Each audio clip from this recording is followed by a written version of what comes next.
మిత్రులారా నమస్తే.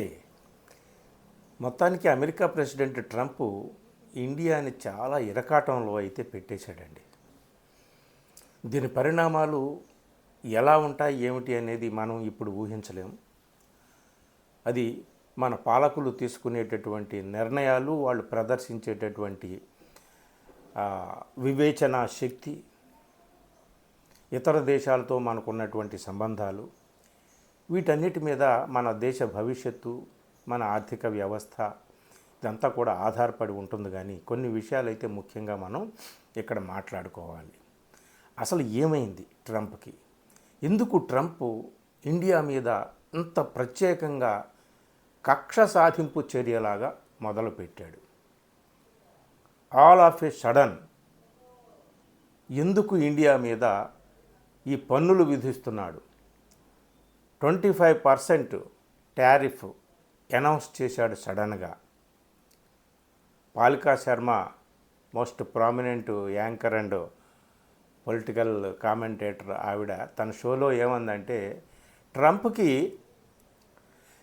ఏదో అకస్మాత్తుగా ఇప్పుడే నిద్రలోంచి మెలకువలోకి వచ్చి వార్త చదివినట్టు ఇండియా రష్యా ఆయిల్ పర్చేజ్ చేస్తున్నది ఇప్పుడే తెలిసిందా అన్నట్టుగా ఉందని కామెంట్ చేసింది. నిజంగా కూడా అలాగే అనిపిస్తుంది. ఇంతకాలం లేనిది అసలు అమెరికానే, యూరోపియన్ యూనియన్నే స్వయంగా ఇండియాని రష్యా నుంచి ఆయిల్ పర్చేజ్ చేయండి, ఎందుకంటే గ్లోబల్ మార్కెట్ని బ్యాలెన్స్ చేయడానికి ఇది అవసరమని ఇండియాని ప్రోత్సహించింది అమెరికానే.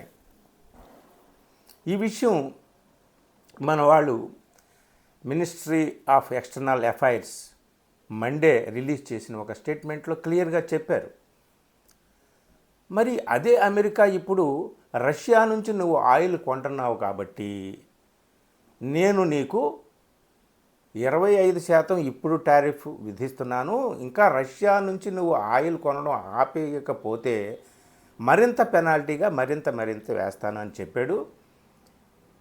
ఆ 25% ఆగస్టు 7th నుంచి మొదలవుతుంది. ఇంకా నెక్స్ట్ 1 వీక్లో నా పెనాల్టీ ఏమిటో చూసుకోండి అని చెప్పేసి చెప్తున్నాడు ట్రంప్. సరే, అతను చెప్పిన వెంటనే, అతను ఈ విధంగా ట్రీట్ చేసిన వెంటనే మన వాళ్ళు స్పందించలేదు. మన ప్రైమ్ మినిస్టర్ కానీ, మన ఎక్స్టర్నల్ మినిస్టర్ కానీ ఎవరు కూడా స్పందించలేదు. ఎట్టకేళ్లకు మొన్న అంటే మండే నాడు స్టేట్మెంట్ ఇచ్చారు భారత్. ఆ స్టేట్మెంటు ఇండియాను యుఎస్ అలాగే యూరోపియన్ యూనియన్ టార్గెట్ చేస్తున్నాయి అని చాలా స్ట్రాంగ్ స్టేట్మెంట్. ఎట్టకేలకు మన వాళ్ళు ఇలా స్టేట్మెంట్ ఇవ్వడం అనేది మనకు చాలా ఊపిరి పీల్చుకునేటట్టుగా అనిపించింది. ఇప్పటికైనా సరే అమెరికా కుయుక్తులేంటో, అమెరికా ఏం అడుగుతుందో, మనం ఏమి ఇవ్వలేనివి అమెరికా అడుగుతుందో ఏమిటో, వాళ్ళ రాజకీయ ప్రయోజనాలకి మన రాజకీయ ప్రయోజనాలకి, వాళ్ళ జియో పాలిటిక్స్కి మన జియో పాలిటిక్స్కి ఏమిటో కనీసం ఎప్పుడైనా సరే కొంత స్పృహ మన వాళ్ళు తెచ్చుకున్నారని, కొంత ఊపిరి మనకి తీసుకున్నట్టుగా అయ్యింది. అయితే ఇక్కడ ఒక్క విషయం అయితే మన విశ్లేషకులు, మేధావులు ఎందుకు ఇట్లాగా, సరే రాజకీయ నాయకులు తీసేయండి, ఎందుకు ఇట్లాగా మన విదేశాంగ విధానం ఇంత ఘోరంగా పతనమైంది? అటు చైనాతో సరే, ఇటు అమెరికాతో కూడా మనకి ఎందుకు చెడిపోయింది అనే దాని మీదే చాలామంది విశ్లేషకులు ఆలోచిస్తున్నారండి. ట్రంప్ మాటలను పక్కన పెట్టండి. ట్రంప్ ఎందుకంటున్నాడంటే, ఉక్రెయిన్లో చచ్చిపోతున్నారు ఇంతమంది, మీకు జాలి లేదా, సానుభూతి లేదా, మీరు మనుషులేనా, అందుకని మీ మీద ఇంకా పెనాల్టీ విధిస్తాను అని చెప్పేసి ఇండియాకి ఏదో సాకు చూపిస్తున్నాడు. అసలు సాకు అది కాదు. అసలు ఏమై ఉంటుంది అనేటటువంటిదే ఆలోచించి నాకు కొంత పరిశోధన చేసిన మీదట కొన్ని విషయాలు తెలిసినాయి. ఆ విషయాలు మీకు నేను చెప్తాను. అసలు కారణం ఏమై ఉంటుంది అనేటటువంటిది చెబుతాను. నిజంగా ఉక్రెయిన్లో చచ్చిపోతున్నటువంటి పిల్లల మీద అంత బాధ, అంత దుఃఖం, అంత కడుపులో అంత అలా కకావికలమైపోతున్నటువంటి మనిషి ట్రంప్ అయితే, మరి గాజాలో అంతకు మించి మానవ సంహారం, నరసంహారం జరుగుతుంది దాని మీద ఉలుకు పలుకు లేదుగా. అది కారణం అయి ఉండదు. ఇండియా ఎకానమీని డెడ్ ఎకానమీ అన్నాడు.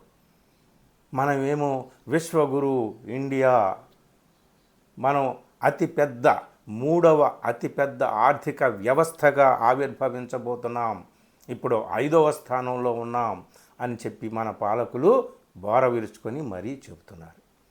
ఇదంతా సరే, అసలు మోడీ గారికి ట్రంప్కి ఎక్కడొచ్చింది, ఏమిటి, ఎందుకు, ఎక్కడా ఎప్పుడూ చరిత్రలో జరగనట్టుగా మన Indian prime minister Narendra Modi అమెరికాను అన్నిసార్లు విజిట్ చేశాడు. సరే 11 ఏళ్ళు అయింది. ఈ 11 ఏళ్లలో 11 సార్లు విజిట్ చేశాడు. అది సరే, విజిట్ చేయడమే కాదు, అమెరికా ప్రెసిడెంట్ ఎలక్షన్ క్యాంపెయిన్లో పాల్గొన్నట్టుగా అక్కడికి వెళ్ళి అక్కడ ట్రంప్ విజయం కోసం ఆయన మై ఫ్రెండ్ ట్రంప్ అన్నాడు. అబ్కీ బార్ ట్రంప్ సర్కార్ అని మోడీ ఎలుగొత్తి చాటాడు. అసలు ఇండియా చరిత్రలో ఒక ప్రధాని అమెరికా ఎన్నికలు లేదా ఇతర దేశ ఎన్నికల్లోకి వెళ్ళి ఇలాగ ప్రచారం చేయడం అనేది జరగలేదు. ఇండియా చరిత్రలోనే కాదు, మరి ఏ దేశాధ్యక్షుడు కూడా ఇంకో దేశపు ఎలక్షన్లో ఇలా పాల్గొనడం అనేది జరగలేదు. సరే, మోడీ గారికి అంత పర్సనల్ రిలేషన్, ఫ్రెండ్షిప్ ట్రంప్తో అలా ఉందేమో అని మనం అందరం అనుకున్నాం. మంచి జరుగుతుందిలే, సరే అగ్రరాజ్యం అమెరికాతో ఆలింగనం చేసుకుంటే ఏమైంది, స్నేహంగా ఉంటే ఏమైంది పోన్లే అని మనం అనుకున్నాం. అంతేకాదు, Modi MAGA MIGA, make America great again, make India great again, MAGA MIGA కలిస్తే మెగా. ఆ రిలేషన్షిప్ని, ట్రంప్ అండ్ మోడీ రిలేషన్షిప్ని, అమెరికా అండ్ ఇండియా రిలేషన్షిప్ని మెగా రిలేషన్షిప్గా అభివర్ణించాడు. మరి ఇంత స్నేహము, ఇంత తాపత్రయము, ఇన్ని గాఢాలింగనాలు, ఇన్ని అద్భుత ప్రకటనలు, ఇన్ని ప్రచారాలు, ఇదంతా ఏమైపోయిందయ్యా మహానుభావ అని ఇప్పుడు మనం మోడీని అడిగినా ఆయన ఏం సమాధానం చెప్తాడో మనకు తెలియదు. కానీ ఏమై ఉంటుంది అనేటటువంటిది సింపుల్గా ఆలోచిస్తే నాకు అన్నీ చదువుతూ ఉంటే సంజయ్ బారు ఇండియన్ ఎక్స్ప్రెస్లో రాశాడు. అలాగే ఇటీవల ది వైర్లో కరణ్ థాపర్కి ఒక ఇంటర్వ్యూ ఇచ్చాడు. సంజయ్ బారు ఎవరు? మన ఇండియాలోనే మోస్ట్ ప్రామినెంట్ పొలిటికల్ ఎనలిస్టు. అలాగే 2018 వరకు chamber of commerce, Indian chamber of commerce and ఇండస్ట్రీస్కి ఆయన సెక్రటరీ జనరల్గా కూడా ఉన్నాడు. మన్మోహన్ సింగ్ ప్రభుత్వంలో కూడా కీలక పాత్ర పోషించాడు. చాలా మంచి పొలిటికల్ అనలిస్ట్గా చెప్తారనమాట. ఆయన చెప్పినటువంటి మాటలను బట్టి ఎందుకు ట్రంప్కి మోడీకి చెడింది ఏమిటి అంటే ఆయన ఒకటే మాట అన్నాడు, చిన్న ఈగో ఇష్యూ అండి అన్నాడు. దీన్ని చాలా జాగ్రత్తగా గమనించాలి మనం. అదొక్కటా కాదా అనేటటువంటిది తర్వాత మనం ఆలోచిద్దాము. అయితే ఈగో ఇష్యూ ఏమిటయ్యా అంటే, ట్రంప్ ఇండియా పాకిస్తాన్ మధ్య సీజ్ ఫైర్కి తానే అని దాదాపు 20-30 సార్లు తానే కారణం అని చెప్పేసి, తానే 2 దేశాల మధ్య యుద్ధాన్ని ఆపానని, 2 అణ్వాయుధ దేశాల మధ్య యుద్ధం జరగకుండా తానే ఆపానని చెప్పి ఆయన ఆ క్రెడిట్ తీసుకోవడానికి, ఆ మైలేజ్ తీసుకోవడానికి ఆయన చాలాసార్లు చెప్పాడు. కానీ ఈ సంజయ్ బారో చెప్పిన దాని ప్రకారం ఏమిటయ్యా అంటే, అది మన వాళ్ళు అతనికి ఆ క్రెడిట్ ఇవ్వలేదు. అక్కడ ఆయన ట్రంప్ ఈగో కొంచెం దెబ్బతిన్నట్టుగా ఉంది అని చెప్తూ ఈయన కొన్ని మాటలు చెప్పాడు. ఆ మాటలు మీకు చదివి వినిపిస్తానన్నమాట. ఏమిటయ్యా అంటే, అసలు ఇండియన్ ఫారిన్ పాలసీ గురించి కూడా ఆయన చెప్పినటువంటి మాట ఒకటి ఉంది. కానీ ప్రస్తుతానికి ఈయన చెప్పింది ఏమిటయ్యా అంటే, giving Trump the credit on operating Sindoor is a small price to pay. ఒకవేళ ట్రంప్కి కానీ ఆ మాత్రం క్రెడిట్ మనం ఇస్తే అదేమీ లేదు, దానివల్ల మనం చెల్లించేటటువంటి అతిపెద్ద మూల్యం ఏమీ లేదు, అది కరెక్ట్ కూడా, ఇవ్వవచ్చు కూడా అని చెప్పేసి, అది సంజయ్ బారు ఒపీనియన్ అండి, నా ఒపీనియన్ కాదు. ఇస్తే బాగుండేది, అక్కడ ట్రంప్ ఈగో దెబ్బతింది అని అంటున్నాడనమాట. అలాగే Narendra Modi is to blame for miss handling US president Donald Trump's ego and provoking steep tariffs and A further penalty on India. ఆ ఈగోని సాటిస్ఫై చేయడంలో, ట్రంప్ని హ్యాండిల్ చేయడంలో మోడీ ఫెయిల్ అయ్యాడు అని చెప్పేసి ఆయన చెప్పాడు సంజయ్ బారు.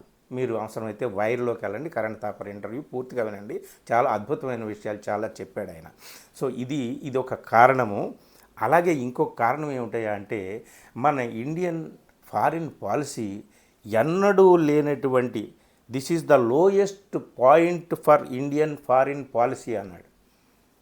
ఎందుకన్నాడంటే, అమెరికాతో మన సంబంధాలు సత్సంబంధాలే. ఎప్పుడో 70s ఎర్లీ 70sలో నిక్సన్ ఇందిరాగాంధీ మధ్య ఉన్నటువంటి అప్పుడు జరిగినటువంటి ఆ రగడ తర్వాత క్రమక్రమంగా చెబుతూ అమెరికాతో ఆ మాత్రం మనం సత్సంబంధాలు నెలకొల్పుకుంటూ వచ్చాము, వాటిని కాపాడుకుంటూ వచ్చామని చెబుతూ ఆ సెంచరీ లాస్ట్ క్వార్టర్లో ఈయన సంజయ్ బారు చెప్పింది ఏమిటంటే, అమెరికాతో మనకు ఆ సంబంధాలు ఉన్నాయి, మంచి సంబంధాలే. అంటే పివి నరసింహరావు దగ్గర నుంచి బాగా ముందుకెళ్ళడం అవసరం లేదు. పివి నరసింహరావు కావచ్చు, ఆ తర్వాత వాజ్పేయి కావచ్చు, మన్మోహన్ సింగ్ కావచ్చు, వీళ్ళందరి హయాంలో అమెరికాతో మనకు మంచి సంబంధాలే ఉన్నాయి. ఇప్పుడు అమెరికాని మనం దూరం చేసుకున్నాము. ఎందుకయ్యా అంటే, అమెరికా, చైనా అండ్ పాకిస్తాన్ వీటి మధ్య ఉన్నటువంటి జియో పాలిటిక్స్ని అర్థం చేసుకోలేకపోయాడు నరేంద్ర మోడీ, లేదా నరేంద్ర మోడీ మంత్రివర్గం, ఆయన అనుయాయులు, మొత్తం మోడీ అండ్ టీమ్. అది ఆయన ఆ జియో పాలిటిక్స్ ఏవైతే ఉన్నాయో యుఎస్, చైనా అండ్ పాకిస్తాన్, దీన్ని అర్థం చేసుకోవడంలో మన వాళ్ళు ఫెయిల్ అయ్యారు అని చెప్పేసి సంజయ్ బారు లాంటి వాళ్ళు చెప్పినటువంటి మాటలు అన్నమాట. అంటే మనకు ఎంత కీలకం అంటే, పొరుగు దేశాలతో సుహృద్భావ సంబంధాలు చాలా కీలకం లేవు మనకి. పాకిస్తాన్తో కానీ, చైనాతో కానీ, ఈవెన్ బంగ్లాదేశ్తో కానీ ఎవరితో మనకు లేవు.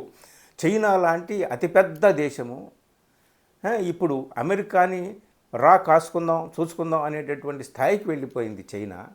అలాంటప్పుడు మనం అమెరికాతోనైనా సఖ్యంగా ఉండాలి. ఇప్పుడు అమెరికాని కూడా దూరం చేసుకున్నాము. ఇది lowest point for our Indian foreign policy అని చెప్పేసి సంజయ్ బారు లాంటి వాళ్ళు చెబుతున్నటువంటి మాటలు అన్నమాట. ఇది ఒక పాయింట్. అంటే చిన్న సింపుల్ ఈగో, అటు ట్రంప్ది ఇటు మోడీది, చిన్న సింపుల్ ఈగోతోనే ఇంత పెద్ద ఆపత్తి, ప్రళయము, ఇంత ప్రమాదము మనకి వచ్చిందా? ఎందుకు ప్రమాదం అని ఎందుకు అంటున్నానంటే, పాకిస్తాన్ ఇండియా మధ్య యుద్ధం జరిగితే సంక్షోభం ఎలా ఉంటుందో కానీ, ఇప్పుడు కానీ ఈ ట్రంప్ అదే విధంగా కొనసాగి టారిఫ్స్ పెనాల్టీ మీద పెనాల్టీలు వేస్తే ఇండియన్ ఆర్థిక వ్యవస్థ కుప్పకూలేటటువంటి ప్రమాదం ఉంది అని చెప్తున్నారు. సరే, రాహుల్ గాంధీ అయితే నేను ఎప్పుడో చెప్పాను కదా, ట్రంప్ చెప్పడం ఏంటి, ఇప్పుడు డెడ్ ఎకానమీ, మన ఎకానమీ ఎప్పుడో చచ్చింది కదా అని చెప్పేసి, మన ఎకానమీ పోయింది, మన ఫారిన్ పాలసీ కుదేలైపోయింది, సర్వనాశనం ఫస్ట్ అని చెప్పి నేను ఎప్పుడో చెప్పాను కదా, ఇంకా మీకు తెలియలేదా, ఇప్పుడు ఏదో ట్రంప్ మాట్లాడితే మీకు తెలిసిందా అని చెప్పి ఆయన అంటున్నాడు. సరే, ఆయన ఎలా అంటున్నాడని చెప్పి ఆయన మీద అందరూ కూడా విరుచుకుపడుతున్నారు, ట్రంప్ను వదిలేశారు. ఇదొక పెద్ద విచిత్రం. ఇవన్నీ కూడా ఇలా పెడితే ఇదొక కారణమేనా నిజంగా మన ఫారిన్ పాలసీలో మనం ఎంతో కొంత ల్యాప్సెస్ ఉండడం వల్ల ఈ దారుణమైన పరిస్థితి వచ్చిందా? ఎందుకంటే చాలా ముందు పరిణామాలు అమెరికాతో సఖ్యంగా లేకపోతే ఇలా ఉంటుంది. పోనీ అమెరికాతో పోవా నువ్వేంటి నీకు బోడి లెక్క అని చెప్పి మిగిలిన దేశాలతో మనం ఏ విధమైనటువంటి సంబంధాలు పెట్టుకుంటాం అనే దాని మీద చాలా బాగా ఆధారపడి ఉంటుంది మన భవిష్యత్తు. ఈవెన్ ఇంక్లూడింగ్ చైనాతో కూడా మన సంబంధాలు మెరుగుపరుచుకొని, రష్యాతో మెరుగుపరుచుకొని, ఎందుకంటే రష్యా ప్రెసిడెంట్ పుతిన్ రాబోతున్నాడు ఈ ఇయర్ ఇండియాకి. ఆయన రాక కోసం, ఏర్పాట్ల కోసం మన జయశంకర్ లాంటి వాళ్ళు కూడా మాస్కో వెళ్ళారు. సో ఇవన్నీ కూడా ఉన్నాయన్నమాట. వీటినన్నిటినీ కూడా పక్కన పెడితే ఈ ఒక్క ఈగో కారణమేనా ఇండియా మీద ఈ టారిఫ్స్ విధించడానికి? ఇంకే కారణమైనా ఉందా అంటే ఇంకొక కారణం కూడా ఉంది. కొందరు అనలిస్టులు చెప్పింది ఏమిటయ్యా అంటే, ఈ అమెరికా అడుగుతున్నది ఏమిటంటే, కొన్ని ఈ ముఖ్యంగా ఈ అగ్రికల్చర్ మార్కెట్కి అవకాశం ఇండియాలో కల్పించమని ఓపెన్ చేయమని, ఇండియాని ఓపెన్ చేయాలి, ఇండియా గేట్లు ఓపెన్ చేయాలి వాళ్ళ అగ్రికల్చర్ మార్కెట్కి. వాళ్ళ అగ్రికల్చర్ మార్కెట్కి మనం ఇండియా గేట్లు ఓపెన్ చేస్తే ఇండియాలో 60-70% ఆధారపడి ఉన్నారు అందరూ కూడా అగ్రికల్చర్ మీద. మొత్తం మన అగ్రో వ్యవస్థ ఏదైతే ఉందో అదంతా కూడా కుప్పకూలిపోతుంది. అందుకని మన వాళ్ళు వాళ్ళ షరతుల్ని అంగీకరించలేరు. అలాగే అక్కడ నుంచి రష్యా నుంచి వచ్చే క్రూడ్ ఆయిల్ కానీ, అలాగే డిఫెన్స్ ఎక్విప్మెంట్ కానీ, వీటిని మనం సరఫరా మనం దిగుమతి చేసుకోవడం కూడా ఆపలేము. అది చాలా కీలకమైనటువంటిది ఇండియాకి. ఎందుకంటే ఉక్రెయిన్ రష్యా వార్ పరిణామాలను చూసి మనం ముందుగానే ఎక్కువగా ఆ క్రూడ్ ఆయిల్ని దిగుమతి చేసుకోవడం అనేటటువంటిది ప్రారంభించాం కాబట్టి అది అనివార్యం అన్నమాట. సో అమెరికా షరతులకు మనం లొంగలేదు కాబట్టి ఇదొక కారణమై ఉండొచ్చు. అలాగే నేనేదో క్రెడిట్ తీసుకుంటుంటే అది ఇవ్వడానికి కూడా ఇండియా సిద్ధంగా లేదని అతను అనుకుంటున్నాడా అనేటటువంటిది ఒక పాయింట్ కూడా ఉందన్నమాట. మొత్తానికి ఏది ఏమైనా రెండు వ్యవస్థలు చాలా దృఢంగా బలంగా ఉండాలి.